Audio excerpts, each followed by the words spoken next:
Nós saudamos a todos com a paz do Senhor Jesus. Estamos aqui com o pastor Elcio, pastor Lúcio, pastor Alonso. Sejam bem-vindos. Paz do Senhor. Glória a Deus.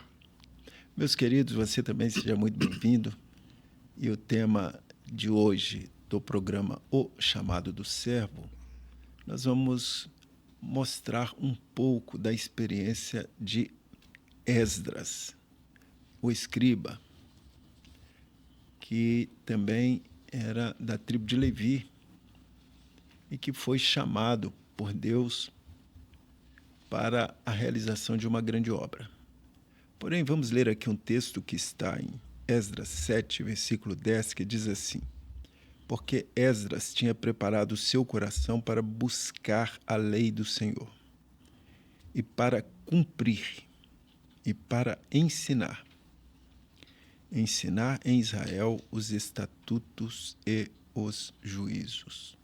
Então, Esdras foi chamado como restaurador, assim como Neemias.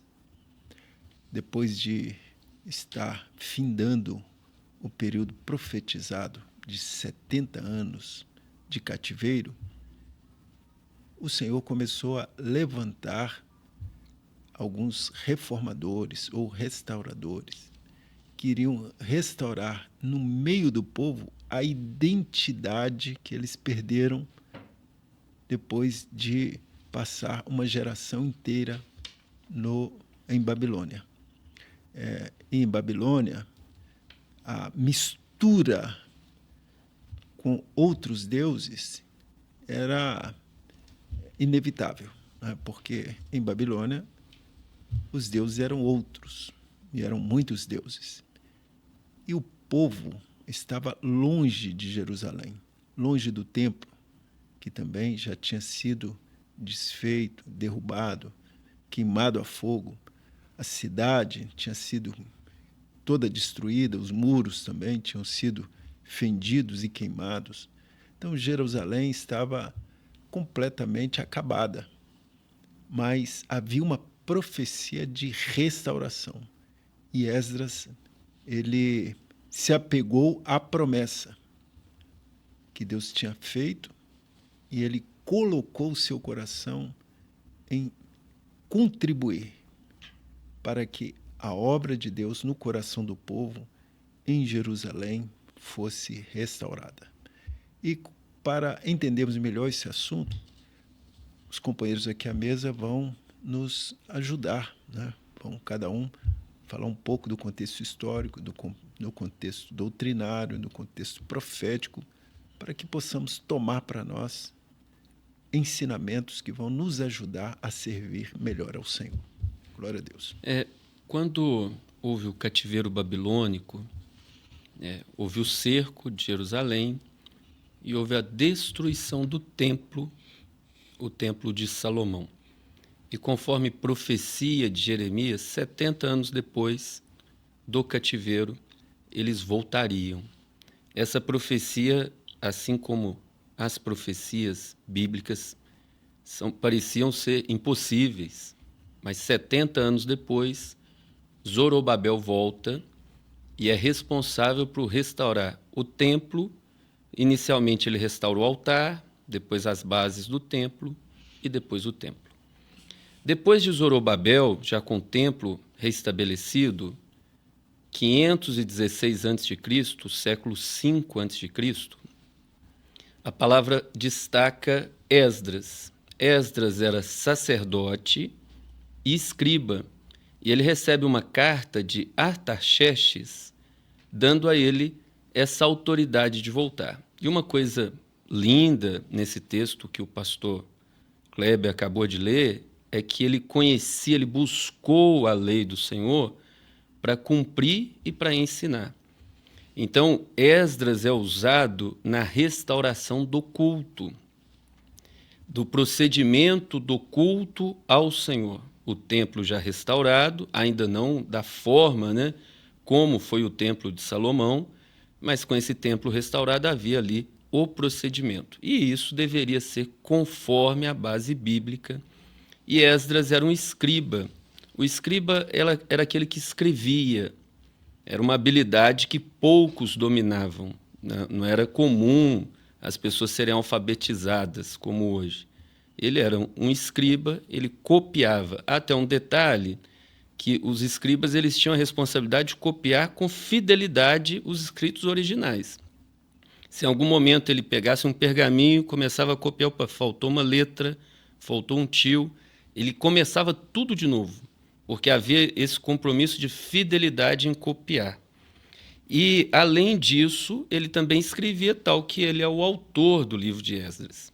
Há um contexto aqui de vários outros livros contemporâneos a Esdras. Por exemplo, Neemias. Neemias foi usado na restauração dos muros. Em um determinado momento, eles são contemporâneos. Há profetas que são contemporâneos de Esdras, e citados, inclusive, nos livros. Por exemplo, no livro dele, Ageu, Zacarias, são profetas contemporâneos de Esdras. E então ele vai e traz ao povo os ensinos de como deveria ser o culto, agradável ao Senhor, conforme registrado na palavra. É interessante que o pastor Alonso ele está falando que era um tempo de restauração. Então Deus estava restaurando o povo de Israel. Trouxe lá do exílio e babilônico, estavam voltando, reconstruindo o templo, depois, como já foi mencionado, com Neemias, reconstruíram os muros e tudo mais. Então, restauração. É tempo de restauração. Agora, a primeira coisa fundamental para que haja restauração é a palavra. Então, é interessante que o Evangelho de João comece assim, no princípio era o verbo, né? Então, no princípio é a palavra. Então, na criação, o início foi a palavra. Então, no povo de Israel, o estabelecimento do culto ali com Moisés foi a palavra, o Velho Testamento. Ali com a igreja foi estabelecida a palavra. Na reforma, né, religiosa do século XV, a palavra. E hoje nós temos a palavra revelada, né? O Senhor está realizando a obra do seu Espírito, preparando a igreja para arrebatamento. Então, o fundamento de tudo é a palavra. E interessante que Neemias 8, né, então menciona que todo o povo, né, que veio ali do exílio, então Esdras reuniu numa praça e ele subiu num púlpito e leu e fazia entender cada palavra ali da lei. E o povo se quebrantou, e houve arrependimento, né? Houve mudanças de vida. Então, a palavra é o início de tudo, quando Deus quer restaurar vidas. Então, Deus, você quer reiniciar na presença de Deus? Comece com a palavra. Quer começar do jeito certo? Comece pela palavra de Deus, que vai dar tudo certo. A segunda coisa é o uso dos recursos da graça. Então, os vasos, né, de ouro, de prata, tinham sido levados por Nabucodonosor para a Babilônia. E agora, através de Ciro, interessante, ele deu ordem, falou assim, não, pode levar de volta para o templo em Jerusalém. E quem ficou responsável por levar ali os objetos de ouro, de prata e tudo mais, não foi Neemias, não foi Zorobabel, foi Esdras que foi responsável por levar. E ele se envergonhou, diz a palavra, Esdras capítulo 8, né? Se envergonhou de pedir ao rei soldados para que o protegessem no caminho, porque ele tinha testemunhado para o rei que o Senhor é aquele que guarda o seu povo, guarda os seus servos. E eles, naturalmente, vendo que havia perigo, instabilidade, a palavra fala que eles, junto a um rio chamado Ahava, eles jejuaram, proclamaram um jejum, oração, para que o Senhor os guardasse em toda aquela jornada, e o Senhor guardou, livrou, o Senhor abençoou. Então, a palavra, em primeiro lugar, o uso dos recursos da graça E a terceira coisa, né, é a nova vida. Então, o que aconteceu? Os israelitas, eles, mesmo aqueles que tinham voltado, eles começaram a se misturar com os outros povos. Qual era o problema? O problema é que os outros povos tinham outros deuses, serviam outros deuses idólatras, e pessoas com crenças enraizadas e tudo mais, que era difícil mudar. E por isso a ordem do Senhor é para que eles não se misturassem. E Esdras, ele percebeu que começou a haver uma mistura, né? Uma mistura, e ele chamou o povo e falou assim, isso aí não pode acontecer. E realmente isso caiu um arrependimento no coração do povo, e aquela mistura foi desfeita. O que isso representa os dias de hoje? Então, há muitos crentes, às vezes, que foram trazidos do exílio, foram trazidos do mundo. O Senhor quer realizar uma obra nova e, de repente, eles começam a se misturar com o mundo. E o Senhor vem, né, e o Espírito Santo vem e fala, não é isso que eu tenho para a sua vida. Não é mistura com o mundo, é santificação. E quando, então, o povo fez isso, o Senhor deu vitória, o Senhor abençoou, como também Deus vai abençoar muito a sua vida. Então, 3 elementos fundamentais: a palavra, os recursos da graça, santificação. Então, estiveram presentes na vida de Esdras, do povo, e foi o motivo da vitória. Sobre santificação, pastor Elcio, tem um ponto talvez importante de ressaltar, é que era a separação do povo de Deus por causa dos deuses do Egito, de Babilônia. Então, Babilônia era outra cultura religiosa. E Deus tinha ciúme disso. É verdade. Então, ele não queria que o povo dele tivesse outro Deus. E, na verdade, o problema do povo sempre foi exatamente esse. Estando eles ainda em Jerusalém, alguns começaram a desobedecer ao Senhor. Então, quando desobedecia ao Senhor, o homem precisa de um Deus. Sempre na história, você vai ver que o homem sempre buscou um Deus. E quando rejeitam o Senhor, eles colocam outro Deus no lugar. Então, aquilo entristeceu o Senhor, e por isso Deus simplesmente abandonou, e eles caíram no juízo. E interessante, o pastor Kleber, olha só a consequência da mistura. Então, eles casaram com... Isso. Misturaram ali com outros povos, e as crianças, os filhos que nasceram, já não sabiam falar o hebraico. Exatamente. Não sabiam falar o hebraico. Eles não conheciam a lei do Senhor, a palavra do Senhor. Então, o que acontece? Quando você tem uma mistura com o mundo, o seu linguajar exatamente. é do mundo. O linguajar é do mundo. Começa a misturar com as coisas do mundo. Deus quer que nós falemos a linguagem do Senhor. Exatamente. Né? É isso mesmo. Que é a lei. A lei, que a palavra. E exatamente o que Esdras prezou. Isso. O papel de Esdras foi importantíssimo, porque ele era um remanescente fiel, né, dos levitas. Já veio toda a descendência, veio cumprindo fielmente a palavra do Senhor. Então ele levanta para restaurar a palavra no coração do povo. Porque sem a palavra não teria nenhum sentido. Então, primeiro era a palavra tinha que ser restaurada, tinha que ser vivida, tinha que ser colocada em prática, e foi isso exatamente para que o Senhor chamou, para que ele cumprisse, para que ele ensinasse a palavra. Então foi o primeiro ponto, aspecto profético maravilhoso, que Deus hoje chama um outro Esdras, que é a sua igreja. A igreja hoje tem um papel fundamental de mostrar o poder da palavra, a revelação da palavra. Sem palavra revelada não adianta.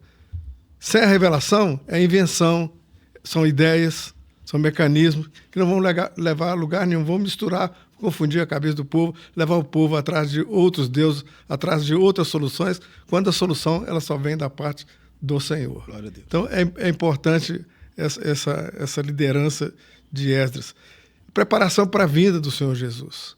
Né? Esdras estava... o templo estava sendo restaurado, porque logo depois viria o silêncio profético, né? E o Messias viria. E nós hoje estamos trabalhando, a igreja, que é esse remanescente fiel, ao longo dos restantes que estão para serem mortos, a igreja ela tem esse papel importante de falar da vinda do Senhor Jesus. Glória a Jesus. Colocar a profecia em voga, colocar a palavra de Deus claramente. E para isso, as pessoas vão ter que mudar de vida, como o pastor Elcio falou. Não vai poder haver mais mistura, vai ter que haver santificação. Então, o momento hoje, nós podemos dizer que esse momento final é o momento da restauração, é um momento profético. Quem entender vai tomar uma atitude, como os homens ali entenderam, largaram as mulheres e os filhos com choro, com dor, mas importava para eles obedecer ao Senhor. Então, nessa hora que Deus quer, e a palavra que nós pregamos, que a igreja prega e deve pregar, é a fidelidade ao Senhor. Porque só dessa forma que nós vamos alcançar o projeto de vida eterna. E Deus vai restaurar nós que somos o templo, né? São pedras vivas do altar. Nós somos o templo. Então, quando nós estivermos restaurados, aí, como diz a palavra, virá o fim, né? A volta do Senhor Jesus, o arrebatamento da igreja, e aí vem toda a história bíblica que nós vamos viver, as boas do Cordeiro, viver para sempre com o Senhor. Glória a Jesus. E vai trazer juízo, vai trazer salvação para os judeus, vai falar diretamente para eles de uma forma maravilhosa. Então, nós gostaríamos de observar somente esses 3 pontos que são importantes. Né? O chamado profético de Esdras reforça o princípio de que Deus levanta servos em momentos decisivos. E nós estamos vivendo um momento decisivo. Guerras, rumores de guerra, fenômenos geofísicos, todos os sinais. Os marcadores proféticos estão todos aí mostrando, apontando que é hora de restauração, porque o fim vem para o mundo, mas para nós é o começo de uma bênção eternal, maravilhosa na presença de Jesus. Glória a Jesus. Esse momento profético é notável, né? O entendimento, o pastor Gideuti sempre dizia, né? A igreja é mestra quando ela discerne o tempo profético que ela vive. Exatamente. Esdras entendeu. É agora que a gente precisa consertar. É agora Sim. que precisa pôr em ordem. O momento é agora. E a beleza do que o pastor Lúcio acabou de dizer. É agora porque tem uma profecia para cumprir. O Messias vai vir. Ele vai vir. E a igreja agora, igualmente, ela também vive essa profecia. Jesus voltará. Glória a tempo Deus. de estar Se Esdras não cumprisse o papel que ele teve a oportunidade, Deus levantaria outro. Sim. E o culto seria restaurado. Porque quando Deus estabelece profeticamente algo, vai acontecer. E o profeta já tinha, o profeta Jeremias já tinha dito que era 70 anos. Então, quando findou esse tempo, a restauração ia acontecer através de alguém. Então, para Esdras foi uma oportunidade. E a obra para nós é uma oportunidade. É uma oportunidade para nós. É verdade. Não é para... Deus não precisa de mim. Né? Deus não precisava de Esdras. Porque às vezes a pessoa lê e está pensando, não, mas Deus precisava de Esdras. Se não fosse Esdras, não ia acontecer nada. Não, ele ia levantar outro. Mas o culto ia ser restaurado. Glória a Jesus. Inclusive os judeus, quando Jesus veio, eles disseram assim, mas nós somos filhos de Abraão. Ou seja, não tem outro povo, só tem nós. Então, Deus depende de nós para fazer alguma coisa. O que é que Jesus disse? Que Deus pode, até destas pedras, suscitar filhos a Abraão. Ou seja, Deus vai levantar outro, mas a obra vai ser realizada. E o projeto dele vai se cumprir. Maravilha. Há um detalhe interessante que eu gostaria de reforçar. É o seguinte, porque Esdras tinha preparado Exatamente o seu coração. Olha só. Isso é importante. Para eu ia buscar abordar exatamente isso aí. a lei do Senhor. Então, nós temos que preparar o nosso coração para buscar na lei do Senhor e para cumprir.